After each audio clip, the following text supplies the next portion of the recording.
जब मैं पैदा हुआ तो मेरे जो डैडी थे उन्होंने मुझे फेंक दिया था कहीं डस्टबिन में, बाहर ऐसे फेंक दिया, क्योंकि वो एक ड्रंकार्ड, एक पीने वाला व्यक्ति था वो। इस हादसे के बाद जोल के दादा दादी उनकी परवरिश करने लगे। जब उनकी उम्र 7 साल हुई तो वो अपनी माँ और अपने नए पिता के साथ रहने शहर चले गए। जोल को जल्दी ही पता चल गया कि उनके सौतेले पिता भी उनके पिता जैसी ही मारपीट करने वाले थे, जिनकी मृत्यु हो चुकी थी। शायद ये व्यक्ति अच्छा हो, तो मेरी अपेक्षाएं ये थी कि ये व्यक्ति मेरी मम्मी के साथ एक अच्छा व्यवहार करे, अच्छी खुशी दे जो मेरे पहले पिता नहीं दे सके, और मुझे भी अच्छे से मेरे पालन पोषण कर सके। लेकिन ऐसा नहीं था। कुछ महीनों बाद जोल के माता पिता समझ गए कि वो जोल की देखरेख नहीं कर पाएंगे।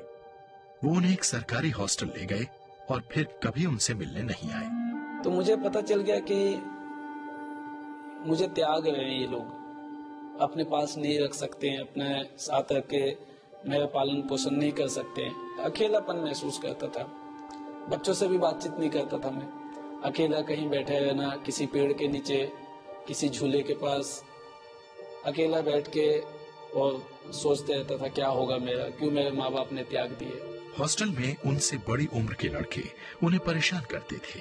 जो बड़े बच्चे होते थे कई बार पिटाई भी कर देते थे मेरी। कुछ भी काम करवाना होगा मुझसे कहेंगे, जा भाई ये कर दे, झाड़ू लगा दो, पोछा लगा दो, मेरे लिए पानी ले आओ, खाना ले आओ, मेरा कपड़ा धो दो, सफाई कर दो। तो इस तरह से भी ट्रीटमेंट हुआ करता था। बड़े होते जोल ऐसे लड़कों के समूह के साथ दोस्ती बढ़ाते गए जिसने उन पर बुरा असर डाला। गाली देना, झूठ बोलना, तो ये सब एक नॉर्मल बात थी हमारे लिए।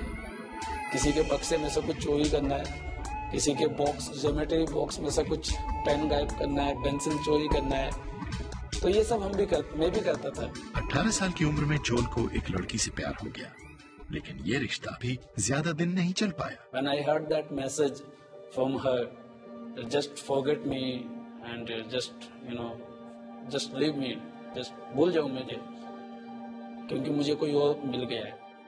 मुझे इतना ज्यादा धक्का लगा कि मैं बीमार पड़ गया। मैं सीधा बिस्तर में बीमार पड़ गया, बहुत ज्यादा बुखार हो गया बिकॉज ऑफ टेंशन एंड बहुत ज्यादा गहराई सोच में जाने के बाद।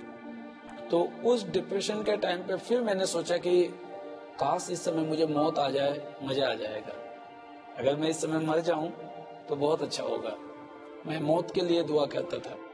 अपनी सेहत सुधरने के बाद उन्होंने पेंटर का काम करना शुरू कर दिया। इसी अवधि में उनके कुछ मित्रों ने उन्हें एक ईसाई मीटिंग में आने का न्योता दिया। उड़ीसा के कुछ लड़के थे, वो मेरे पास आके बोले कि हमारे यहाँ मीटिंग है, पास्टर लोग आए, प्रार्थना, आप आएंगे? तो मैंने कहा जाने में क्या बुराई है, कोई अच्छा ही काम हो रहा होगा, सुनने में क्या, चलते हैं।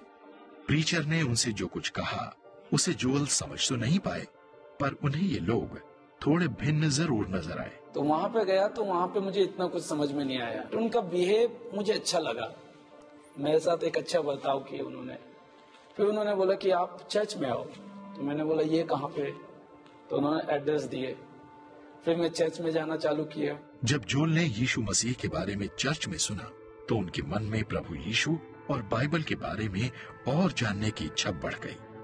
तो उन्होंने अपने पादरी की मदद से बाइबल कॉलेज ज्वाइन कर लिया। बाइबल कॉलेज में जाने का सिर्फ इतना था, just I want to know यीशु मसीह के बारे में थोड़ा और ज्यादा जानने का एक इच्छा था, और सबसे ज्यादा उसके वचन को, क्योंकि उसके वचनों ने मुझे बहुत ज्यादा प्रभावित किया था। बाइबल कॉलेज में बाइबल पढ़ने के दौरान उन्हें अपनी गलत जीवन शैली का अंदाजा हो गया।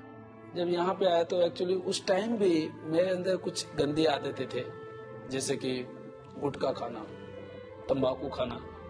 वो सडनली नहीं छूट सका। वो एक, I would say that was the stronghold in my life. Then I really struggle in that area. I prayed God, you have to do something. एक रात उन्हें एक सपना आया। मैं सपने में देखा कि मैं I was crying and weeping. मैं उठ गया एकदम से, एंड आई फेल्ट, मैं सचमुच में, मैं अंदर से दिल दुख है, मैं बहुत ज्यादा परेशान हुआ, मैं आंसू बहा रहा हूँ। मैं सोचा ये नॉर्मल सपना है, ड्रीम है, लेकिन really I was crying and weeping. अगले दिन जोल चर्च में प्रार्थना करने गए। दुआ करते समय फिर से वही फीलिंग, वो जो मैं सपने में मैंने देखा दुख हुआ, वो चीज ऑटोमेटिकली मुझे होने लगा। और जब होने लगा तो मैंने जितने भी पाप किया, जितना भी मैंने पाप किया, अनफॉरगिवनेस या जो चीज को मैं नहीं भूला, किसी को मैंने माफ नहीं किया, कितना भी गंदा काम किया, सब मेरे दिमाग में एकदम से आने लगा। Then really I began to cry before the Lord. जोल ने रोते हुए प्रभु यीशु से प्रार्थना की। मैंने एक सिंपल सा प्रार्थना किया। मैंने कहा, प्रभु यीशु मसीह, मैं जानता हूँ आप सुन रहे हैं, आप मुझे देख रहे हैं। मैं आपसे इतना प्रार्थना करता हूँ, आप मेरे जीवन को बदल दीजिए और आप मेरे जीवन में आइए, मुझे एक नया इंसान बनाइए। प्रार्थना करने और अपना जीवन प्रभु यीशु को समर्पित करने के बाद उनके मन में सुरक्षा और स्वीकार्यता की भावना आ गई। मुझे ऐसा लगा, सबसे बड़ी बात, I got a new family.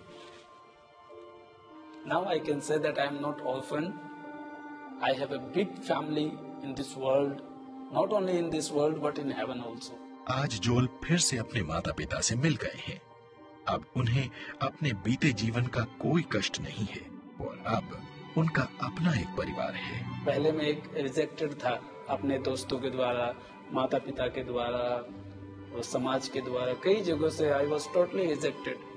Now I am adopted, now I am adopted son of God through Lord Jesus Christ.